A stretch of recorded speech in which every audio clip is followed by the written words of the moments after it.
Have you ever heard of the golden toad? This fella Hoare was really something special, you know. Imagine a small toad so bright, like someone painted it with gold paint. Not just yellow, but shiny, brilliant gold. The male ones were the most striking, like little jewels hopping around. The females, they were a bit different, more towards dark olive or black, but with pretty red spots. They were a sight to behold, truly a wonder of the natural world, living their secret lives. These toads, they weren't just pretty, they were also a big mystery. For many years, they lived quietly in one tiny spot on this whole big earth. Then, suddenly, poof, they started to disappear. It was like a magic trick, but not the fun kind. So where did these amazing golden toads live, you ask? Not just anywhere, I tell you. They had a very specific address, a place very high up in Costa Rica. This place is called the Monteverde Cloud Forest. Wow, even the name sounds magical, right? Cloud forest means it's a forest that is often covered in clouds or mist. Imagine living in a place where the clouds come right down to say hello to the trees and the ground. It's very wet, very cool, and super lush, with green everywhere. This special forest was the only place in the whole wide world where the golden toad could be found. Just a very small area, only about 4 square kilometers, a tiny patch of forest. Think about it, smaller than some big parks in Singapore. This small area was their entire universe. The trees there are covered in mosses, ferns, and orchids, all dripping with moisture from the constant mist. It's a truly enchanting environment, full of life, but also very delicate. The toads love this damp, misty world. So what was life like for these golden toads? Day in, day out. Actually, Hoare, for most of the year, these toads were quite secretive. They were not the type to show off all the time, even though the males were so flashy. Most of their lives, they would spend hiding. They would hide underground, maybe in burrows or under roots and rocks.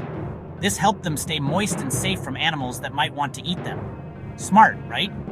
They were experts at staying hidden in the damp forest floor. But then, for a very short time each year, something amazing would happen. Usually around April or May, when the rainy season started to get really serious, these toads would come out. It was breeding season. Hundreds, sometimes thousands of these golden male toads would gather at small pools and puddles. Wow, can you imagine the sight? So many bright orange gold fellas all in one place, all hoping to find a lady toad. It was like a big party, but a very important one for making more little toads. The male toads, they would wait for the females. For many years, the golden toads would appear like clockwork for their breeding season. Scientists and local people, they knew when to expect them. It was a fantastic natural event. Then, in the late 1980s, things started to change. In 1987, people saw about 1,500 toads. That sounds like a lot, and it was a good year. But the very next year, 1988, something was wrong. Only about 10 toads were seen. 10. From 1,500 down to 10. Ayo, that's a big drop. Very alarming. People started to get very worried, of course. What happened to all the toads? Did they just decide to hide extra well that year? Or was something more serious going on? Scientists began to search more carefully. They looked everywhere in that small patch of forest where the toads lived. They hoped maybe the toads had just moved to a different spot, or maybe the breeding season was just a bit late. But the signs were not good. The usual breeding pools were quiet, too quiet. The year after that, 1989, was even worse. Only one single male golden toad was seen. Just one. So, what was the big reason these golden toads disappeared so fast?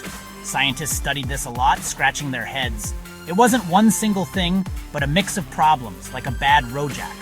One of the main culprits, many believe, was changes in the climate, the weather patterns. The Monteverde cloud forest, remember, relied on a very specific balance of moisture and temperature. This balance started to go a bit siao, a bit crazy, around the time the toads vanished. The weather became unpredictable. One big theory points to something called chytridiomycosis. Wow, very long word, right?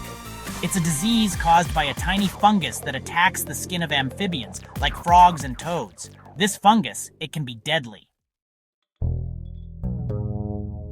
The golden toad was officially declared extinct in 2004 after many years of searching with no sightings.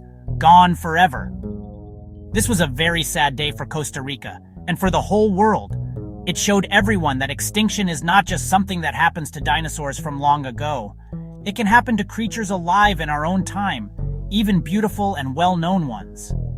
The golden toad became a poster child, a very famous symbol for the decline of amphibians worldwide and for the impact of environmental change. What can we learn from this story, Ma? Plenty, I tell you. First, it shows how interconnected everything in nature is. The toad needed the rain, the mist, the right temperature, and the special forest. When these things changed, even a little bit, the toad suffered.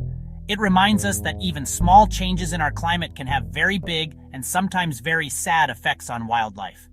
We must understand that protecting habitats is not just about saving trees, but about saving the delicate balance that supports all life within them.